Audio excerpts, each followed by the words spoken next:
నాకు భయమేలా నా యేసయ్యా,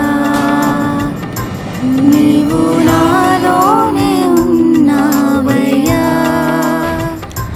నాకు దిగులేలా ఓ మెస్సయ్యా, నీవు నా తోడు ఉన్నావయ్యా. నాకు భయమేలా నా యేసయ్యా. అందరూ రండి బయటికి. ఆ గోలంతా బయట రండి అందరూ. ఎవరు బాబు మీరు? ఏం కావాలి మీకు? రాయ్ అని బయటకి ఇచ్చుకుని రా. రాయ్ ఎవరిని వదలదు అక్కడ. లేకండి ఇక్కడ అందరూ ఖాళీ చేయండి ఇక్కడ అంతా. అయ్యో ఎవరమ్మా మీరు? ఏంటిది? బయటరా, నువ్వు బయటరా. ఖాళీ చేయండి చేస్తున్నారు. పాస్టర్ గారు వదలండి అయ్యా. బాబు ఏంటి బాబు ఇదంతా? రేపటికల్లా ఇదంతా ఖాళీ చేయాలి. మళ్ళీ ఆరాధనలు అవి అని పెట్టేది తెలిసిందా? ప్రాణాలు తీసేస్తాను. బాబు పాస్టర్ గారికి ఆరోగ్యం బాగోదు బాబు, అలా కొట్టకండి అయ్యా. నువ్వు మాట్లాడక అసలు నీ అవతారం చూసుకున్నావా? తప్పుగా అనుకోకండి బాబు, ఇప్పుడు మేము దేశ క్షేమం కోసమే ఉపవాస ప్రార్థన చేస్తున్నాం. అసలు నువ్వు దేశ క్షేమం కోసం ప్రార్థన చేయడం ఏంటే? సిగ్గుండాలి. అమాయకమైన లాంటి జనాలను పోగేసి మత మార్పులు చేస్తూ ప్రార్థనలని పేరు పెడతారంటే ముఖానికి బొట్టు లేదు, పువ్వులు లేవు, చేతికి గాజులు లేవు, సరైన బట్టలు లేవు. ఏం చేద్దాం అనుకున్నారే మా దేశాన్ని? నీ అవతారం చూసావా? నీలాంటి వాళ్ళని ఏమంటారు తెలుసా మా వాళ్ళు? విధవ ముండా అంటారు. ఇదేం సాంప్రదాయమే? అయ్యో ఏంటి బాబు ఆ మాటలు? పాస్టమ్ గారిని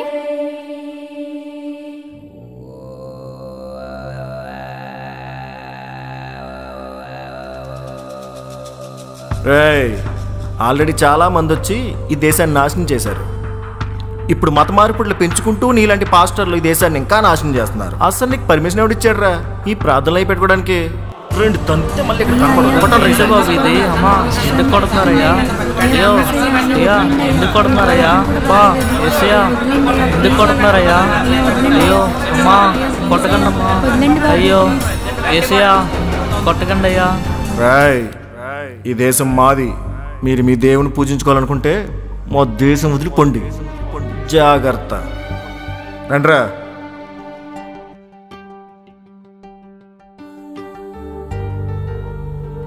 బాధపడకమ్మా, ఇలాంటి వారి కోసం మనం ప్రార్థన చేయాలి. తప్పకుండా దేవుడు మారుస్తాడమ్మా వాళ్ళని. దేనా బాధపడకమ్మా. అలాగేనండి, తప్పకుండా ప్రార్థన చేద్దాం.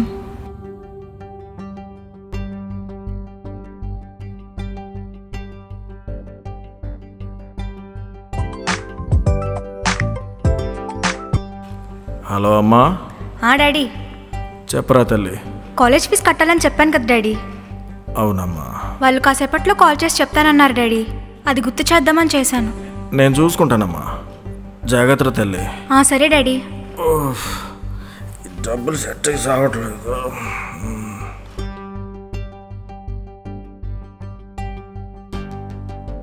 కాలేజ్ ఫీజు కట్టాలని చెప్పాను కదా డాడీ.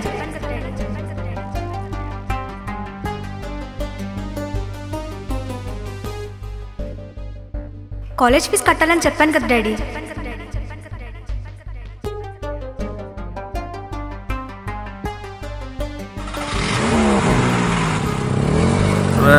ఇదే ఎక్కడ తిరుగుతున్నాడు?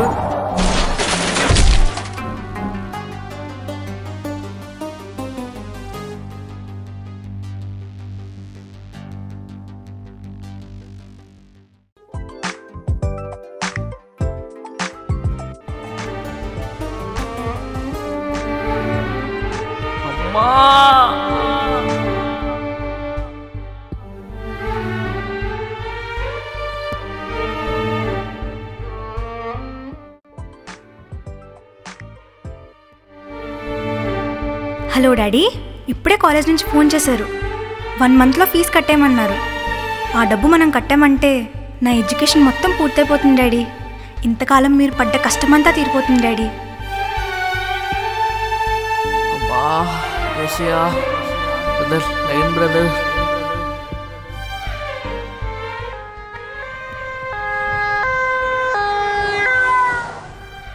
ఇంతకాలం మీరు పడ్డ కష్టమంతా తీరిపోతుంది డాడీ.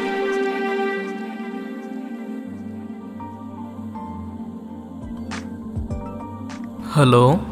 హలో, మేము పోలీస్ స్టేషన్ నుండి మాట్లాడతామండి. చెప్పండి సార్. అదే నేను అంజరేటి కాల్ చేశారు కదా, ఏం జరిగిందండి? నాకు ఆరోగ్యం బాగోదు సార్. నేను ఒక ప్రార్థనకు వెళ్ళి వస్తుంటే కళ్ళు తిరిగి పడిపోయాను. ఓకే.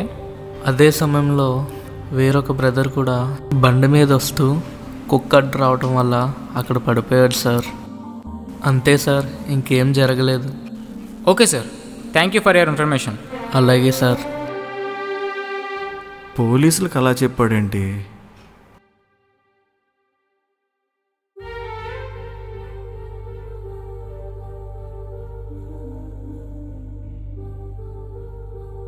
బ్రదర్, ఎలా ఉంది మీకు? బాగుంది. మీకేం కాదు, భయపడకండి. నేను మీకు గుర్తున్నానా? గుర్తున్నారు బ్రదర్. మీరు వెళ్ళాక మేము సంఘమంతా కలిసి ప్రార్థన చేశాం మీకోసం. మీకోసం భోజనం తీసుకొచ్చాను, లేచి కూర్చుని తినండి.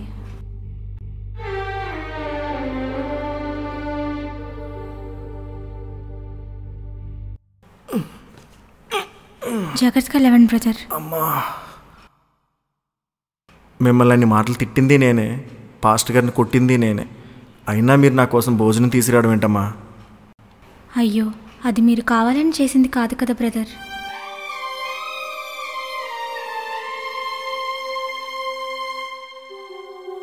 అమ్మా దీనా. బ్రదర్, పాస్టర్ గారికి తెలివచ్చినట్టుగా ఉంది, నేను చూసేస్తానండి. సరే అమ్మా. ఎలా ఉందండి? సంఘానికి ధైర్యం చెప్పమ్మా. అమ్మా దీనా, ఇది సాయంత్రం చదవమ్మా. అలాగేనండి. ఈ లెటర్ చాలా ఇంపార్టెంట్ అమ్మా. ప్రార్థనతో సేవను కొనసాగించండి అమ్మా.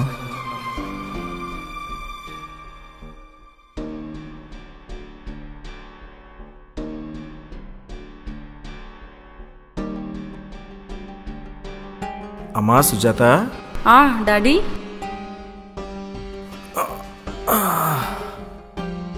వాటర్ తీసుకోండి డాడీ. వద్దులే అమ్మా. సరే డాడీ. మధ్యాహ్నం ఏమైనా తిన్నావమ్మా?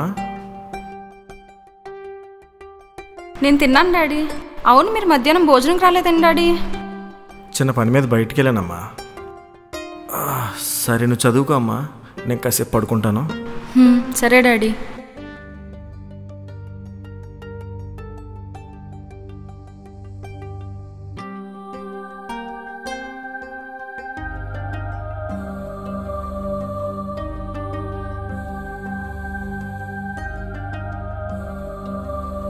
ఈవిడేంటి నన్ను కలుస్తానన్నారు?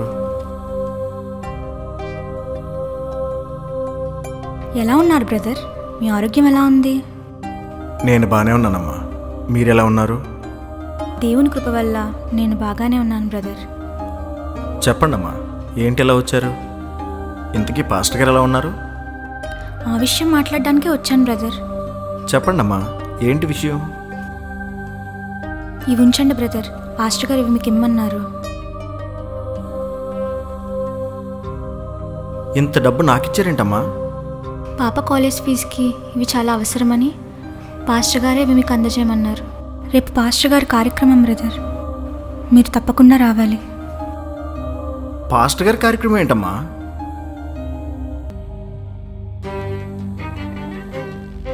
ఆ రోజు జరిగిన యాక్సిడెంట్లో పాస్టర్ గారికి లంగ్స్లో కర్ర గుచ్చుకోవటం వల్ల పాస్టర్ గారు ఆ రోజు సాయంత్రమే చనిపోయారు బ్రదర్.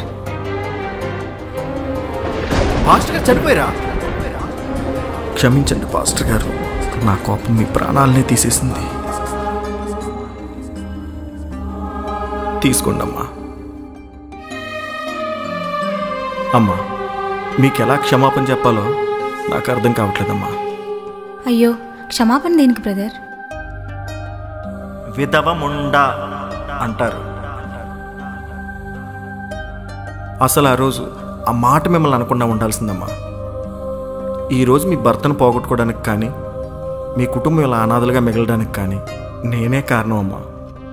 క్షమించండి అమ్మా. అయ్యో బ్రదర్, మీరు అలా ఆలోచించకండి. మా పాస్టర్ గారిని దేవుడు పిలుచుకున్నారు కాబట్టి ఆయన వెళ్ళిపోయారు. మీరు కావాలని ఏం చంపలేదు కదా బ్రదర్. లేదమ్మా, నేను ఆ రోజు ఇంటికి వచ్చిన దగ్గర నుంచి నా మనసుకు సమాధానం లేదమ్మా.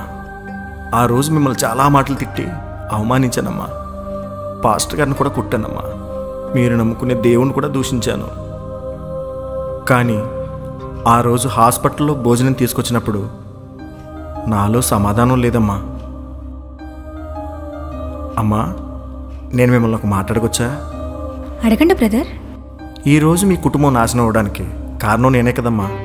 ఆ రోజు మిమ్మల్ని అవమానించేటప్పుడు చూశాను, హాస్పిటల్లో పలకరించేటప్పుడు చూశాను, ఈరోజు పాస్ట్గా చనిపోయినా సరే చూస్తున్నాను.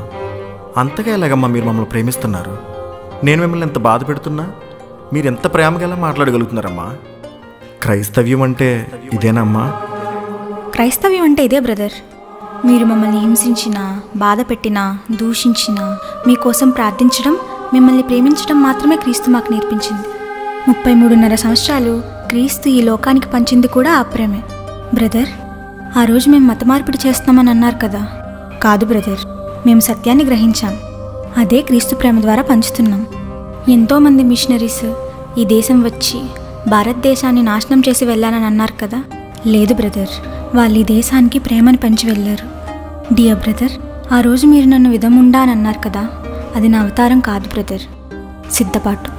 మీరు నన్ను చూసి అడిగిన వస్తువులేవి స్థిరంగా ఉండవు బ్రదర్. ఆ రోజు మీరు నన్ను ఎలా అయితే చూశారో ఈరోజు అలాగే ఉన్నాను, నా మరణం వరకు అలాగే ఉంటాను. ఈ లోక సంబంధమైన అలంకరణలు మనల్ని పరలోక రాజ్యానికి తీసుకెళ్లేవు బ్రదర్. ఈ లోకానికి సంబంధించిన మరణం క్రైస్తవులకు పెద్ద విషయం ఏమీ కాదు బ్రదర్. మీరు నన్ను అడిగారు కదా అంత ప్రేమగా ఎలా మాట్లాడగలుగుతున్నారని. క్రైస్తవులుగా మాకిదేం కొత్త కాదు బ్రదర్. మీకు ఒక ప్రాముఖ్యమైన విషయం చెప్పనా బ్రదర్? 1999లో గ్రామ్స్టైన్స్ అనే మిషనరీ కుటుంబాన్ని మన భారతదేశంలో అతి భయంకరంగా, అతి క్రూరంగా సజీదహనం చేసి చంపారు. ఆ మిషనరీ కుటుంబం నుండి నిన్న చనిపోయిన ప్రవీణ్ పగడాల గారి కుటుంబం వరకు క్రీస్తు ప్రేమలో సువార్తను ప్రకటిస్తూ ఈ దేశాన్ని ప్రేమిస్తూ మరణించడం జరిగింది. అయినా కుటుంబాలు ఈ దేశం కోసం ప్రార్థన చేస్తూనే ఉన్నాయి. క్రీస్తు నేర్పింది ప్రేమ ఒక్కటే బ్రదర్. మేము ప్రకటించేది అది మాత్రమే. క్రైస్తవ్యం అంటే మతం కాదు బ్రదర్, మార్గం. ఆ సత్యాన్ని మేము గ్రహించాం. క్రీస్తు ప్రేమను ప్రకటిస్తున్నాం. పరిచర్య ద్వారా అదే పంచుతున్నాం. ప్రతి సేవకుడు ఆ సత్యాన్నే ప్రకటిస్తాడు బ్రదర్. తప్పకుండా రేపు కార్యక్రమానికి రావాలి మీరు. మీకోసం, మీ కుటుంబం కోసం సంఘంలో ఎప్పుడూ మేము ప్రార్థన చేస్తూనే ఉంటామండి. అలా కదమ్మా, మీ కుటుంబానికి అవసరమైన డబ్బంతా నాకు ఇచ్చేశారు. మరి మీ పరిస్థితి ఏంటమ్మా? దిక్కులేని వాళ్ళను, అనాథలను, విధవరాండను పోషించేవాడు ఆయనే. నన్ను, నా కుటుంబాన్ని పోషించే దేవుడు నాకున్నాడు బ్రదర్. ఉంటాను బ్రదర్.